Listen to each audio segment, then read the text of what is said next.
Something's cooking in Washington, and if you're not here right now, you're going to miss all of it. A quiet signing nobody's really celebrating that's going to go off in September. A beloved vet at the center of a mock trade that ships that player straight to a division rival. The most explosive draft intel out there with the cornerback who can change this franchise's future at pick 7. And the GOAT, Tom Brady, dropping a public bomb on this quarterback that left that player speechless. Subscribe now, hit like, and don't move. Commander Nation, this is just getting started. News 1. The quiet signing nobody is celebrating like it should. Listen up, because this is exactly the kind of story that disappears in the offseason noise, and then later, when the player blows up and becomes a cornerstone of the defense, everybody comes out with the, "Yeah, I knew" from day one. Nick Cross, safety, 24 years old, from the Washington area, lifelong Commanders fan, and now signed with the team of those dreams in what could be the turning point of that entire pro career.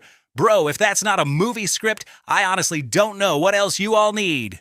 Let's talk context first, because context is everything in this breakdown. Cross spent the first 4 years in the league with the Indianapolis Colts, and if you were following the NFL during that stretch, you know Nick Cross was one of those players who did everything right, but never really had a clearly defined role in the system. Swiss Army safety, that's what coaches call that type. Someone who covers well, tackles with real force, blitzes when asked, plays zone, plays man, shows up on special teams, extremely versatile, extremely useful, but without that main role, that clearly defined slot that lets a player truly shine and stack the kind of stats that grab attention. And that's not a criticism of the player, that's a criticism of the system, because there are players in this league who need the right context to explode, and Nick Cross just found exactly that context. Because Durante Jones, the new defensive coordinator in Washington, did not come to D.C. to make the tape look pretty. This person is bringing in an aggressive defensive philosophy, violent in the most tactical and calculated sense of the word, blitz-heavy, disruptive, the kind of scheme that in week 1 already sends, "I can't accept that." Tom Brady crossed the line intro. Something's cooking in Washington, and if you're not here right now, you're going to miss the whole thing. A quiet signing nobody's really celebrating that's going to go off in September. A beloved vet sitting at the center of a mock trade that ships that player straight to a division rival. The most explosive draft intel out there with the corner who can change this franchise's future at pick 7. And the GOAT, Tom Brady, dropping a public bomb on this quarterback that left that player speechless. Subscribe now, hit that like, and don't move. Commander Nation, this is just getting started. News 1, the quiet signing nobody is celebrating like it should. Listen up, because this is exactly the kind of story that gets buried in all the off-season noise. And then when the player blows up and becomes a backbone of the defense, everybody suddenly pops up with the classic "I knew it" from the jump. Nick Cross, safety, 24 years old, from the Washington area, lifelong Commanders fan, and now signed with the team of those dreams in what could be the turning point of that entire pro career. Bro, if that's not a movie script, I honestly don't know what else you all need. Let's start with context, because context is everything in this breakdown. Cross spent the first 4 years in the league with the Indianapolis Colts, and if you've been following the NFL during that stretch, you know Nick Cross was one of those players who did everything right, but never really had a lockdown role in that system. Swiss Army safety, that's the type. Someone who covers well, tackles with force, blitzes when called, plays zone, plays man, shows up on special teams, extremely versatile, extremely valuable, but without that primary role, that clearly defined job that lets a player truly shine and stack the kind of numbers that grab national attention. And that's not a criticism of the player, that's a criticism of the system. Because there are players in this league who need the right context to explode. And Nick Cross just found exactly that context, because Durante Jones, the new defensive coordinator in Washington, did not come to D.C. to draw up something pretty on film. This person is bringing an aggressive defensive philosophy, violent in the most tactical and calculated way, blitz-heavy, disruptive, the kind of scheme that in week 1 already sends a message to the entire league that attacking this defense is going to cost you. And Nick Cross fits that scheme like it was literally built for that skill set. That is not hyperbole. Cross's profile and Jones's philosophy line up in a way defensive analysts almost never see in a random free agency signing. In 2025, Cross finished third among all safeties in the NFL in pressures generated, third in the whole league with 16 total pressures. On top of that, there were 2.5 sacks and 6 quarterback hits. Both career highs, and again, that happened in a system that was not designed around those strengths. That happened without the ideal scheme, without the ideal tactical deployment, without the specific responsibilities that maximize what Cross does best. Just imagine, fam, just imagine what Cross can do when Durante Jones lines this player up exactly where the most damage can be done. Washington's defense in 2025 was passive. It was slow.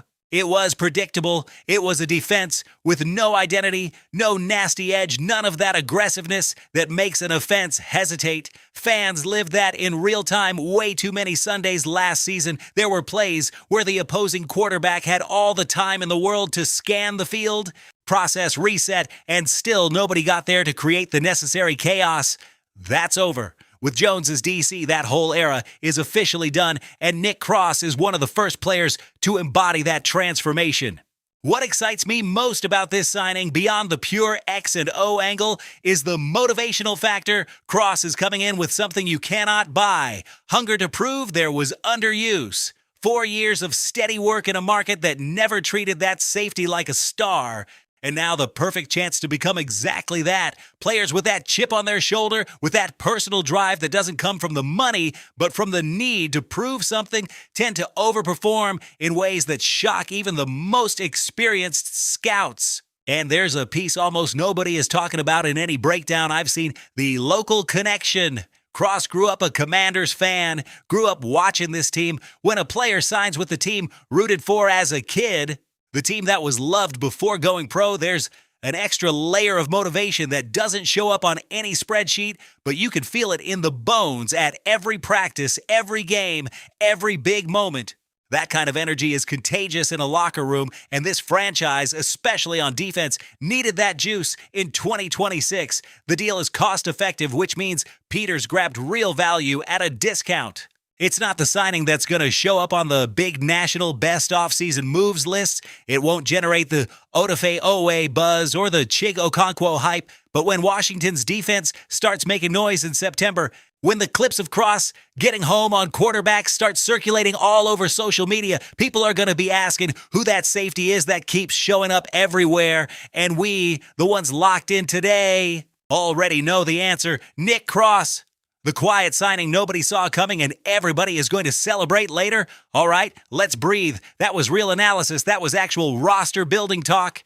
But now we're heading into trickier territory, because what comes next is a mock trade involving one of our own, one of the vets who has represented this franchise with serious dignity for years.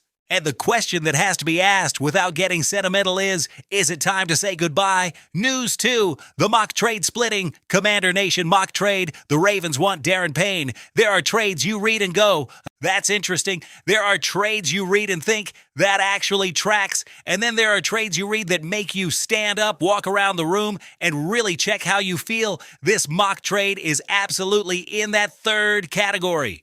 Because we're talking about Darren Payne, and you cannot talk about Darren Payne just through stats. Before the stats, you've got to acknowledge what this player has meant. Payne arrived as a first-round pick in the 2018 draft. And from that day up to now, this has been one of the most dependable, most professional, most consistently available players this franchise has had in the last 2 decades. 130 games played, 124 starts. Do you realize how crazy that level of availability is for an interior defensive lineman? That position is one of the most physically demanding in all of football, and Payne has been out there week after week, year after year, giving everything to this team. 432 tackles, 81 quarterback hits, 65 tackles for loss, 37 sacks, 7 forced fumbles. 2 safeties, 1 Pro Bowl selection in 2022. That's the Darren Payne legacy in Washington. Now the 2025 numbers, the recent body of work. And here's where it gets complicated, because honesty has to respect Payne's legacy, but also respect the reality of the roster. Over the last 3 seasons combined, Payne has racked up 11 sacks, total 3 years, compared to the 11 and a half logged in 2022 alone. That Pro Bowl year, pass rush production has steadily dropped. Still a strong run defender, still a physical presence offensive linemen have to respect. But the 2022 version of Payne, the one constantly in the quarterback's face and wrecking third downs, is no longer operating at that level. And on top of all of this, the cap hit. Payne heads into 2026 on the final year of the deal with a cap hit of $27.95 million. Base salary at $16.4 million, dead cap at $16.2. Those are active elite player numbers, and the real question Peters has to ask, even if it stings, is whether the 2026 version of Payne performs like a $28 million player. The proposed trade goes like this. The Ravens get Darren Payne and a 6th-round pick in 2026. Washington gets a 3rd-round pick in 2026 and a 6th-round pick in 2027. From Baltimore's side, it makes sense because that interior defensive line needs urgent help. They've got the draft capital to swing it, and Payne can still be a day-one starter who instantly tightens up that run defense. From Washington's side, the benefit is basically twofold. First, you free up almost $28 million in cap space you can use for extensions, for young core pieces, for roster fills, for setting up 2027. Second, you add a 3rd-round pick in a draft where the depth looks legit. And third, Travis Jones is already emerging as the #1 defensive tackle here. John Jenkins handles the nose spot. The position group doesn't get left bare if Payne moves on. But there's one angle here that's hard to ignore. The Ravens have mentioned they could slide Payne into a nose tackle role, which would pull that player away from the spot where the best work has historically come. At 29, switching positions on a new defensive line in a new scheme with a new staff brings real risk. That's not something you just brush off. My personal view is this. If Peters can structure that trade, make sure Payne is on board and keep the dead cap manageable, that offer deserves serious consideration. Not because anyone is eager to dump Payne, but because modern football demands you think about the whole roster ecosystem. Not just the one player in front of you. A 3rd-round pick that turns into a young starter is worth more long-term than one more season from a vet whose production is sliding while carrying a cap hit close to $28 million.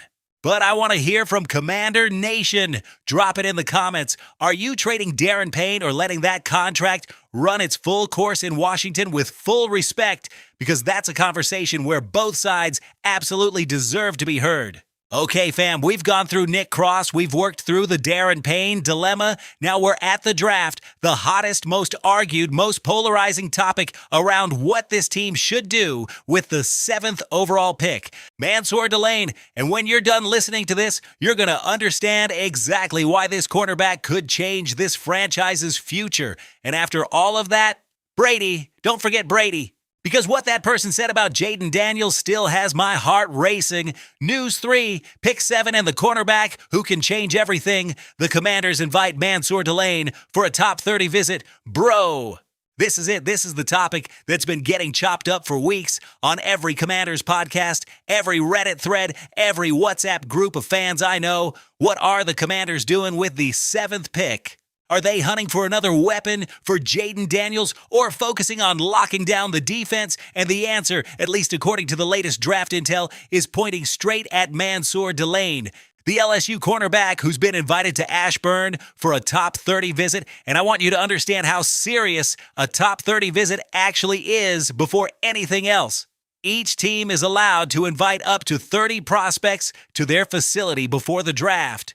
This is not a tour. This is not a courtesy handshake. This is a final evaluation. This is when the staff, the scouts, the general manager, everyone sits down with the player, drops playbook concepts right in front of that person, talks real expectations, specific role, culture. If a team brings you in on a top 30, that team is seriously considering drafting you. There really is no other way to read it. And the player heading to Ashburn is Mansour Delane.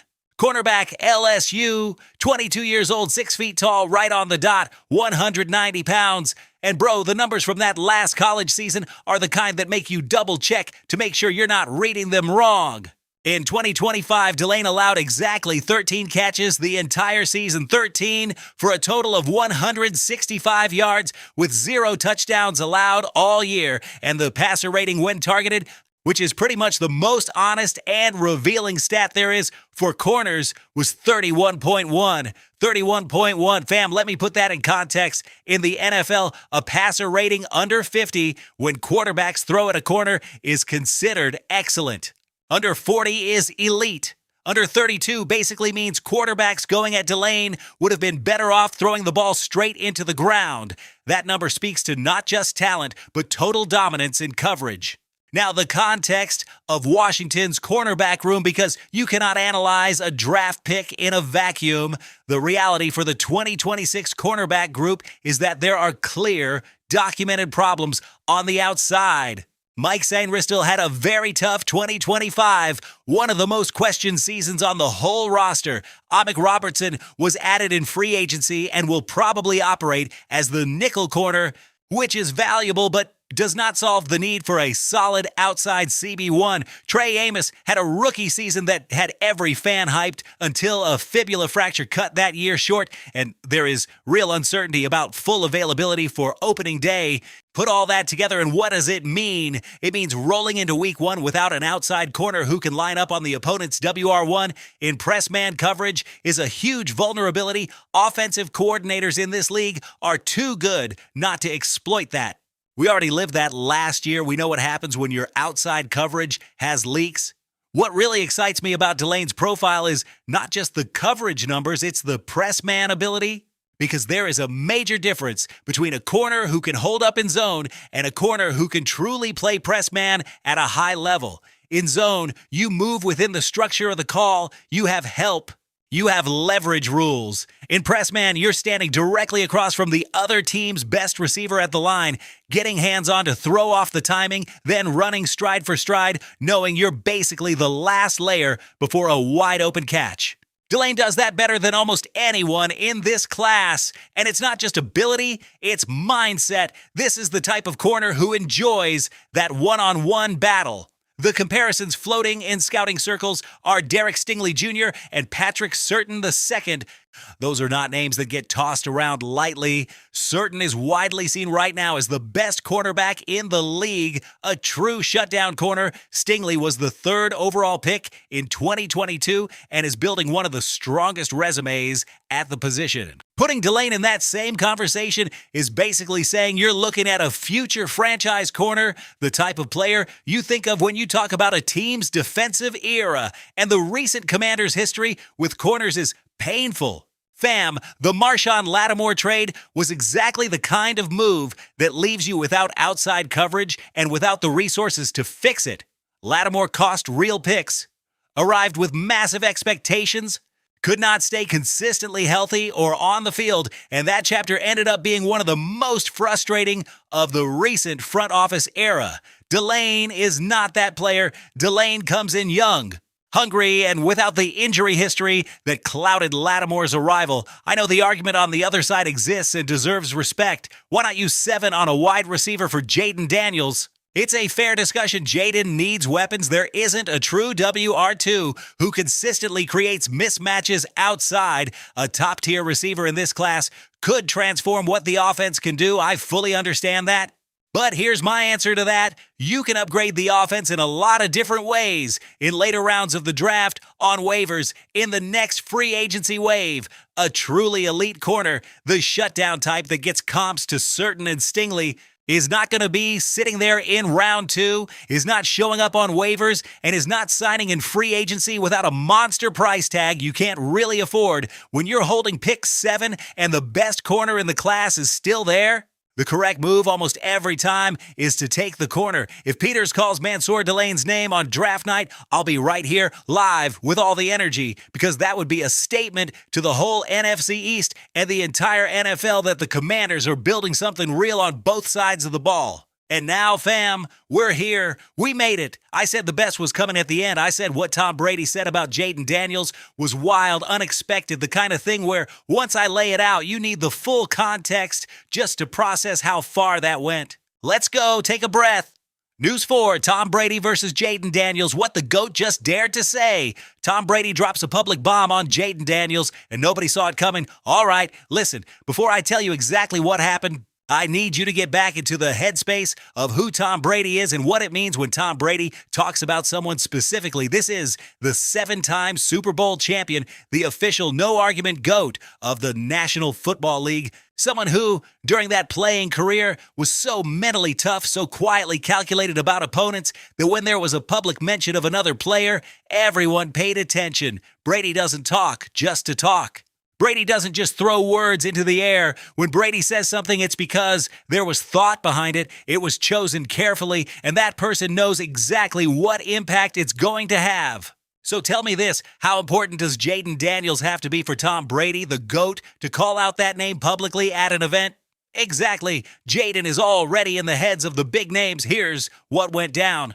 Brady was at a flag football event in Los Angeles, and Jaden Daniels was there too. The camera catches them together, and Brady, with that veteran smile that makes it crystal clear this is fully intentional, looks at Jaden and says in public, in front of everybody, the following: I haven't seen this player on a football field in 7 or 8 months, but I'm glad this player's mom let this quarterback come out here today, even though I'm guessing that means this player has to be back home before the streetlights come on.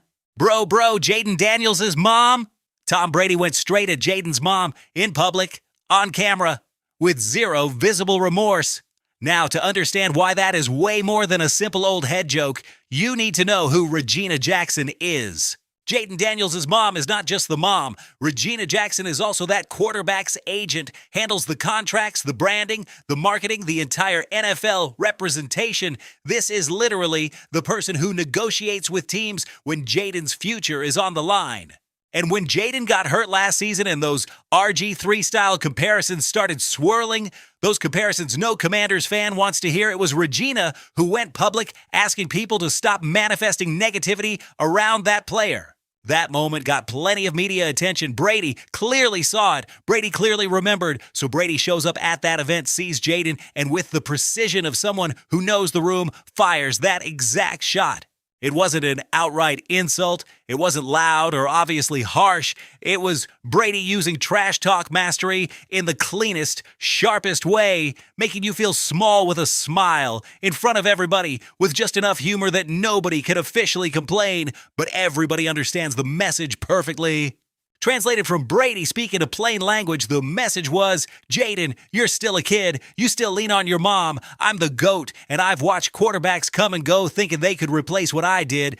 And I'm still the standard everybody gets judged by. And Jaden just stared at the ground with that look like, what did I just hear and how am I supposed to respond to this in front of everyone? Anyone who's ever been in a social situation where someone with more experience and more status puts you on the spot in a slick way knows exactly how that feels. It is one of the most uncomfortable spots you can be in.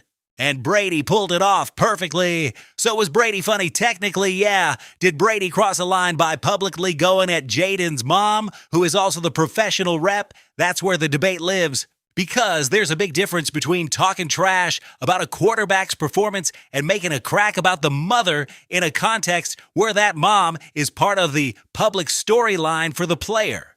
Brady was very smart choosing that exact angle, maybe too smart, but here's what I want Commander Nation to keep from this whole thing. The fact that Tom Brady, the GOAT, is spending time and energy talking about Jaden Daniels, even joking around, even at a casual flag football event, says everything. It says Jaden is already a name the heavyweights in this league are paying attention to. It says the Washington Commanders quarterback is already relevant enough that the most important player in the history of the position is calling that person out publicly. Jaden Daniels came into 2025 and showed that this quarterback can play at this level at full speed. The year got messy for reasons we all know, but now 2026 is coming with more hunger, more experience, a more complete team around Jaden, and a bigger chip on the shoulder that only shows up when someone like Tom Brady clowns you in public. Bro, if I'm Jaden Daniels and Brady says that to me in front of everybody, that clip is on loop before every practice until the season kicks off. That's exactly the kind of fuel that turns good quarterbacks into great ones. And Jaden Daniels already has the talent. Now there's extra motivation on top. Hail, yeah. Hail Commander Nation, fam bro, however you call yourself when you're hanging with this channel. Thanks for staying till the end because today we had everything. We had real roster analysis with Nick Cross. That safety nobody's really celebrating yet, but who's going to shock half the league in September? We had the hard, necessary debate about Darren Payne and whether it's time to trade a beloved vet for picks that build the future. We had the hottest draft intel out right now with Mansour Delane and the real possibility that the Commanders use pick 7 on a corner who might be the next Patrick Surtain II. And we had Tom Brady, the GOAT, going at Jaden Daniels' mom in public. Because apparently in 2026, being a Commanders fan means even the retired legends are worried about our quarterback. And that, fam, is exactly the sign that this team is on the right radar. Something real is being built in Washington. I can feel it in every piece of news, every signing, every draft pick Peters is evaluating. This offseason is different. This roster is being built with a real vision. And the 2026 season is going to be the year when all the work done quietly finally starts screaming on the field. If this video brought you any value, made you think, or left you with an opinion you just need to get off your chest, bro, drop that like right now, not on the next video, now, and tell me in the comments what you think. Was Brady just being funny, or did that cross a line going at Jaden's mom, Mansour Delane at pick 7, or are you using that pick on a wide receiver? Are you trading Darren Payne? I want to read every comment. Subscribe if you haven't yet. Hit the bell and come back tomorrow because Go Commanders never stops. Hail yeah, fam. Hail yeah.